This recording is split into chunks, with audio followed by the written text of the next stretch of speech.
Bienvenidos al Precongreso ICVA. En este caso tenemos en el día de hoy un simposio que consideramos muy bueno, un simposio sobre corazón-cerebro. Corazón-cerebro es un área del Instituto Cardiovascular que está desarrollando desde el año 2014, cuando junto con el doctor Vicario y el que les habla, mi nombre es Gustavo Cerezo, y estoy a cargo de toda la medicina ambulatoria del Instituto Cardiovascular. Comenzamos con un área específica, corazón-cerebro, para estudiar la interrelación entre, valga la redundancia, el corazón y el cerebro en nuestros pacientes cardiovasculares. Como todos sabemos, los pacientes con enfermedad cardiovascular y múltiples factores de riesgo tienen mayor probabilidad de padecer alteraciones neurológicas.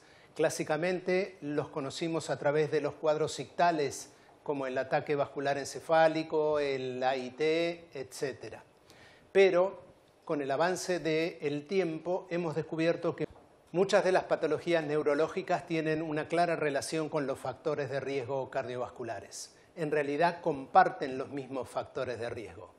Tanto la demencia vascular como la demencia tipo Alzheimer, su principal factor de riesgo, además de la edad que no es modificable, es la hipertensión arterial.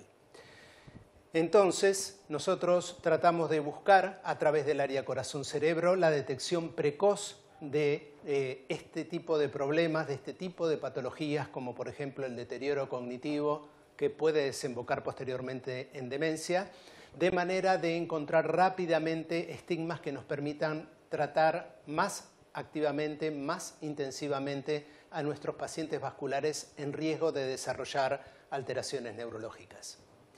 En el día de hoy, en estos pocos minutos, vamos a hablar de un tema muy interesante y es cómo detectamos el deterioro cognitivo en nuestros pacientes cardiológicos, nosotros que somos cardiólogos, y lo hacemos a través de test. Hoy vamos a hablar del test del reloj como subrogado del daño cerebral mediado por hipertensión, y para ello trajimos a nuestro coordinador del área corazón-cerebro, el doctor Augusto Vicario. El doctor Augusto Vicario ya hace 20 años se dedica a la neurología y la cardiología, sus puntos en comunes, aunque él es cardiólogo al igual que yo, pero hemos desarrollado un área que consideramos muy importante desde el punto de vista del diagnóstico y de la investigación en este campo.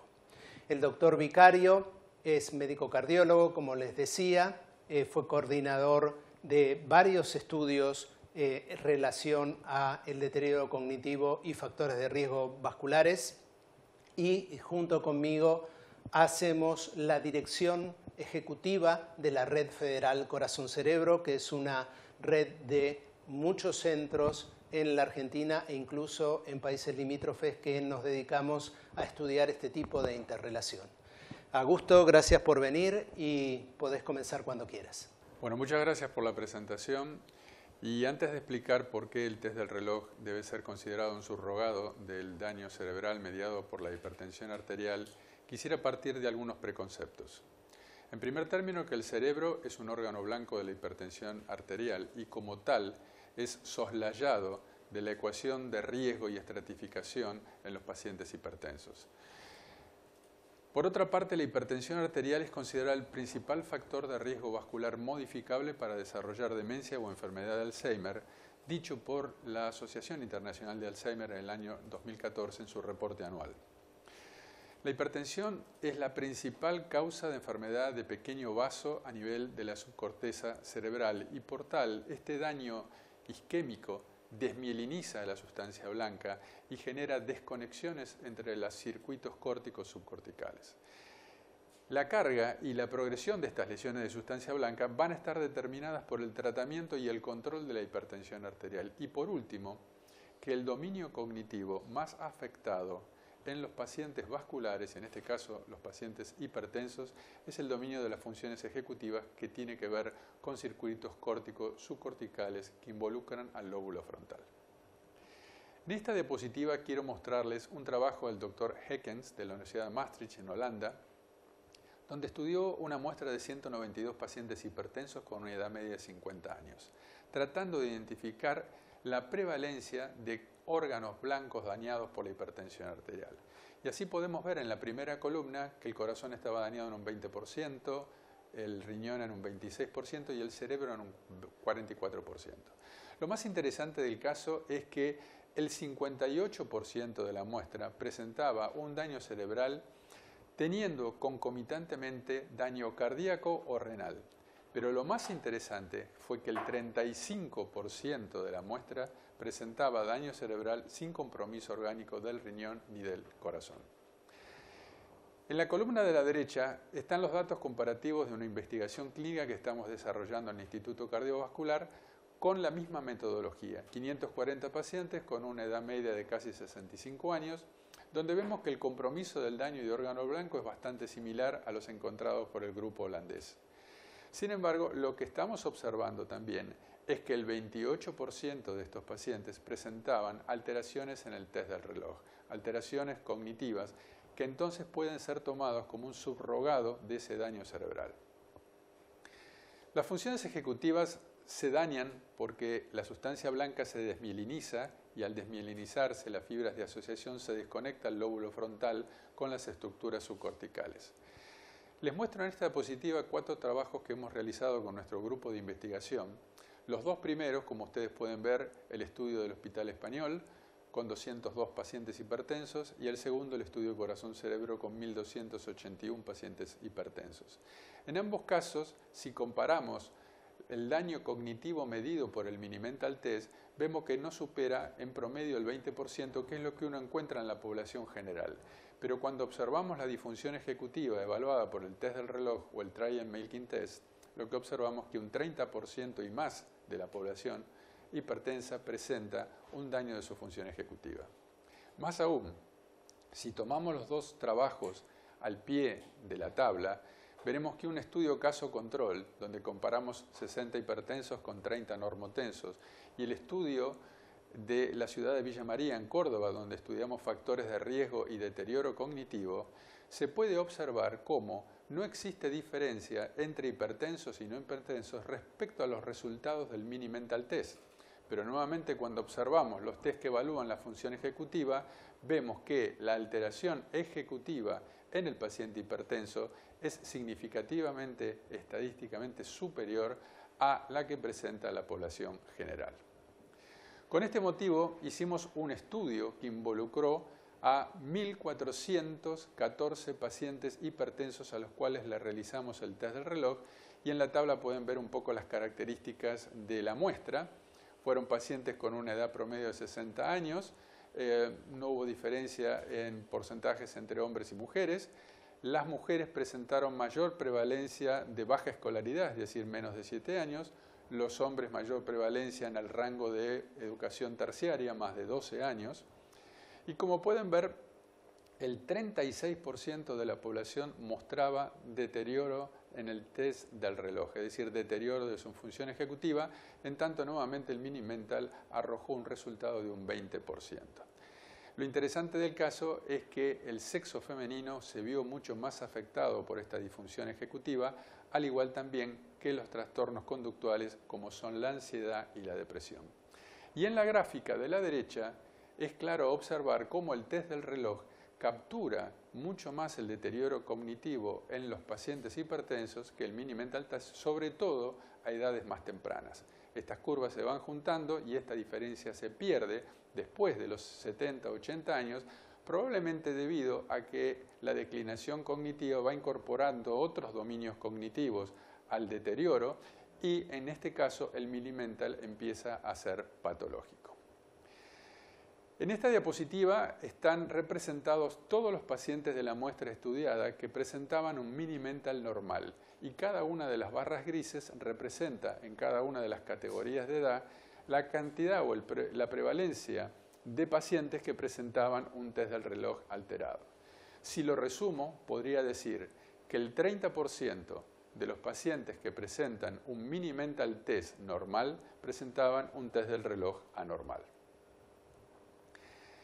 Y si bien los tests cognitivos son muchas veces influenciados fundamentalmente por la edad, pero también por otras variables como son los trastornos conductuales, la presencia de ansiedad o depresión y la escolaridad, En este estudio nosotros hemos tratado de asociar o relacionar los estados conductuales, ansiedad y depresión, con los test cognitivos. Y el test del reloj no se ha visto modificado por la presencia de ansiedad o depresión, cosa que sí ocurrió en el Mini Mental Test, que fue modificado por el estado de ánimo, es decir, los trastornos depresivos.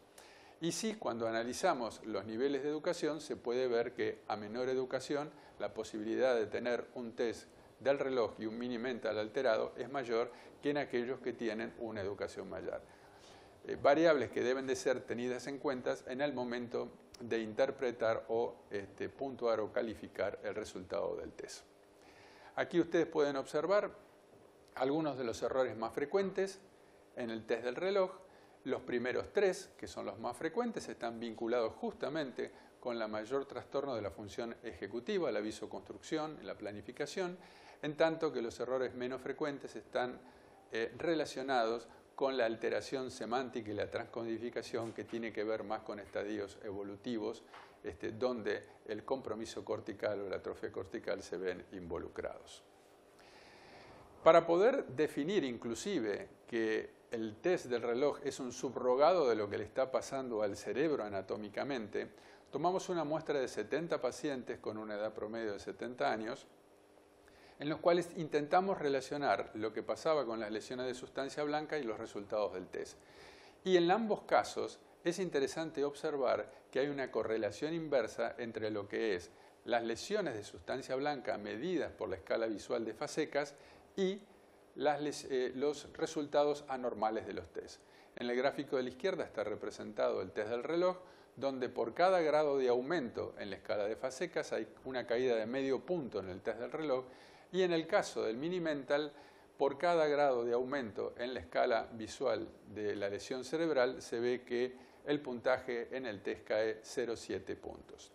Lo interesante es que la correlación que se produce en el Mini Mental se produce en un puntaje del Mini Mental donde es normal, entendiéndose que lo que está demostrando es una caída de la performance sin llegar a una alteración, un resultado patológico, pero esto no es lo que ocurre cuando evaluamos el test del reloj. Y si lo buscamos en una forma más gráfica, aquí están representados 3 pacientes con una edad media entre 50 y 60 años, los 3 con Mini Mental resultados normales, pero se ve cómo el test del reloj se va alterando en sus resultados a medida que crecen las lesiones de sustancia blanca a nivel cerebral. Esta misma asociación la hemos encontrado cuando estudiamos ambos test con respecto a lo que es la atrofia cortical y subcortical en las distintas regiones, frontal, parieto-occipital, temporal e inclusive la dilatación del tercer ventrículo, y volvemos a encontrar otra vez la misma correlación inversa, es decir, a medida que se altera el test del reloj o el Mini Mental Test, aumenta el correlato de los valores de atrofia tanto cortical como subcortical. Y esto ya fue estudiado por otros autores, donde han tomado el tamaño del núcleo caudado como un signo de la atrofia subcortical, y ustedes pueden ver que en esta relación, aquí tienen 2 pacientes en la década de los 80 años, donde cuando el núcleo caudado conserva su volumen, es decir, no hay atrofia subcortical, el test del reloj tiene una apariencia de resultados normales, y cómo se distorsiona el dibujo a medida que el núcleo caudado se distorsiona y se va atrofiando. Entonces, para concluir, conocer el impacto que la hipertensión tiene sobre el cerebro mejora mucho la estratificación del riesgo cardio y cerebrovascular de los pacientes hipertensos. Para esto, el test del reloj está identificando en forma temprana a un grupo de pacientes hipertensos con daño cognitivo sobre los cuales una intervención multidominio puede inclusive frenar el avance de este proceso. Entender entonces que el estatus cognitivo podría ser un adecuado subrogado o un potencial biomarcador del daño vascular que el cerebro está sufriendo, y entender que es una herramienta fácil, una herramienta de screening, no para el diagnóstico, que se puede utilizar en los pacientes hipertensos en nuestra práctica diaria en el consultorio. Muchísimas gracias.